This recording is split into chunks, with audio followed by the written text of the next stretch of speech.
What is going on, YouTube, and welcome back to the JDW SportsTalkShow, where every fan is welcome. And what a rough start for the Indianapolis Colts. And real quick before we do get into it, and who is to blame for their issues, if you do like Colts content, if you do like football content in general, college football, NFL, we do it all. Make sure to drop a like and subscribe, and stay tuned. Put the post notification bell on. Stay tuned for future videos.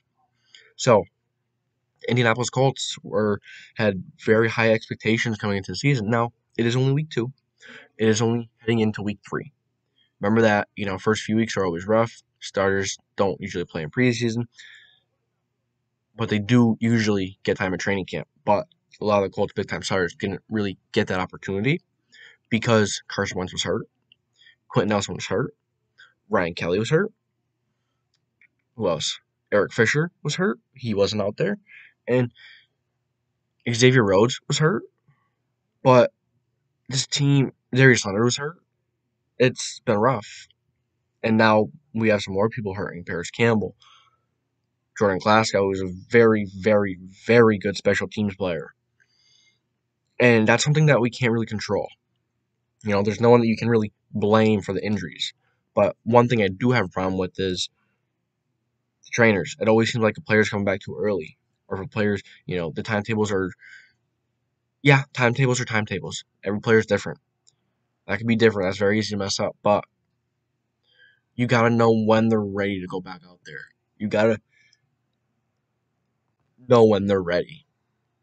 Yeah, the players know, but you also got to know, we always seem to be having big issues with injuries and players come back too early or something. So, back to the training camp thing. So, that's the main time that the quarterbacks, receivers, the line, the backs, the ends, the tight ends, that's when they really get to know each other. Because in the offseason, yeah, they get to know each other off the field. But when you're in an on-field setting with players trying to hit you, players coming at you, it's a whole different ballgame.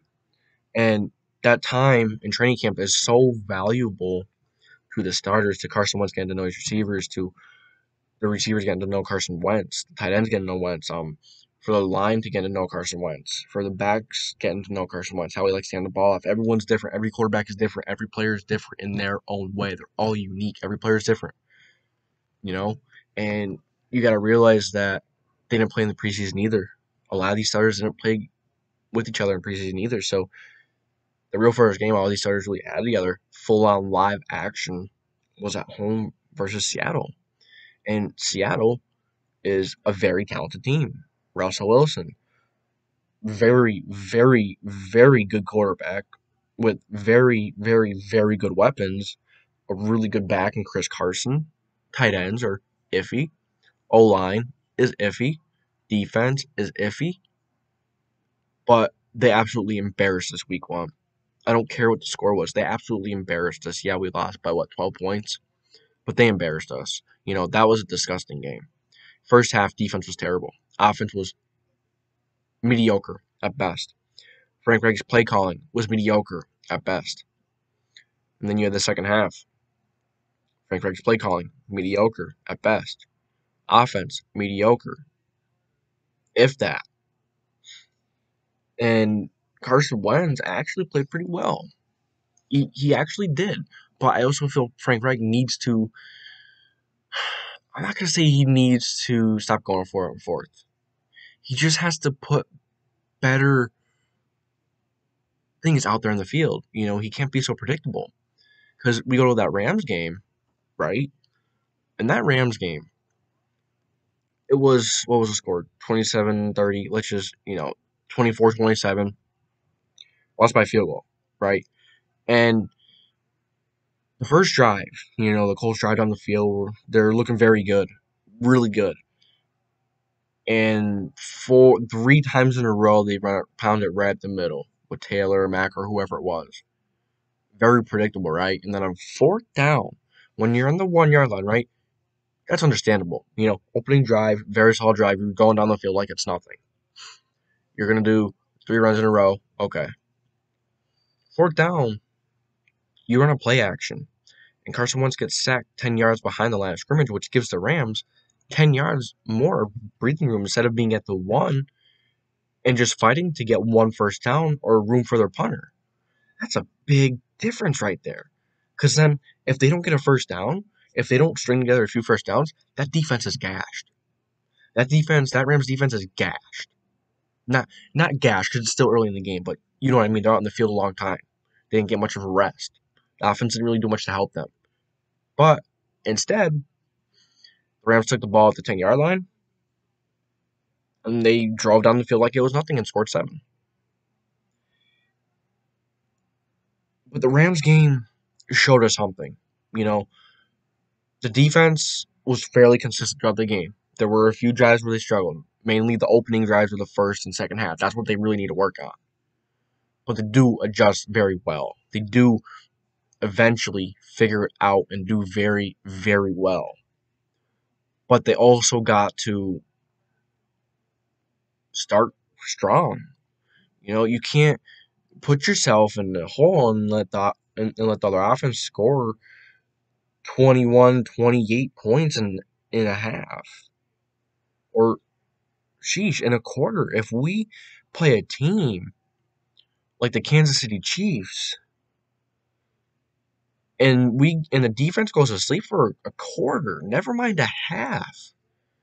Patrick Mahomes can score. We've seen it. He can score 28 points in one quarter. We have to get past that to get to the World Championship, to get to the Super Bowl. We have to play all 4 quarters. So, Frank Reich, you have to get better. You have to get much better calling off scripted plays. The first 10 to 15 plays are beautiful. They're gorgeous. The first drive is gorgeous on offense all the time. Almost all the time. But once you get to third, fourth drive, you start stalling. You know, we're lucky to get a first down. We're lucky to hang together a few first downs, and then that defense gets tired when that offense isn't giving them that much of a rest. So, as you see, it is a huge chain reaction. As you see, I went from, you know, the Colts, or, you know, they went from the Colts being at the 1-yard line. If they don't get it, the Rams aren't going to have much room. To the Rams getting plenty of breathing room and going down and scoring a touchdown. And then the Colts go on the next drive and score a field goal. 7-3 isn't a good ratio for football. You need to be doing 7-3. You can't be doing 3-7s. It's not a good ratio, as we know. This team has a lot to figure out. I just want to see this team stay consistent throughout the whole game. I don't care, you know, if we don't start staying consistent throughout the whole game, something is going to have to change with the coaching. You know, if you know, Eberflus is a really good defensive-minded head coach, but he's got to be able to coach the whole game. He's got to be able to prepare for the whole game. Same with Frank. Same with Frank. So, you know, it's a team effort. It's not just Frank. It's not just Wentz. It's all these different things combobulated. This team is just not gelling right now. And then Carson Wentz having to be out more, it doesn't help at all with this injury. It doesn't help at all. And then, you know, at least we have Xavier Rhodes come back in practice. That's nice. Even though Rocky Ya-Sin has actually played pretty well the first 2 weeks. Not terrible, not great, but he hasn't been terrible. He hasn't thrown the game. Even though he did give up one touchdown, but granted, he has looked a lot better. So my point is, there's no specific. Who is saying? There's no specific. I'm trying to get what I'm saying. There's no one player. There's no one part of the team that is letting this team down. It's the team that is letting the team down. Whether it's coaching, whether it's the players we just paid to make big plays, to set up big plays. Braden Smith, Kelly, we re-signed Hines, even though he hasn't got much time. We Leonard, we re-signed a lot of people. Rhodes, even though it wasn't big, we still re-signed him. So it's rough. It is rough, but all we can do is take one game at a time. You know, if we don't get things figured out soon, You call it a season. You call it a season because the Titans, they're very good. Derrick Henry's very good. Julio Jones is very good. A.J. Brown is very good. Ryan Tannehill is very good. The offensive line has not been very good. The defense has not been very good as we predicted. But it doesn't matter. This Tennessee team can score, as we've seen in the Seahawks game.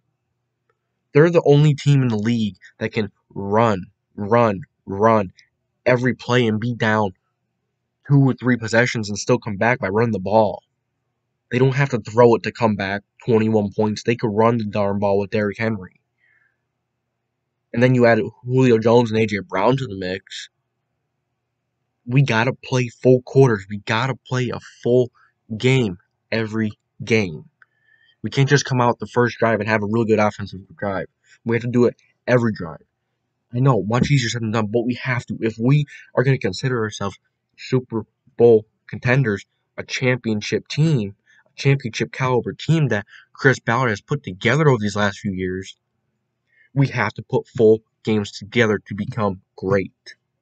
We're not great right now. We are okay. We are mediocre.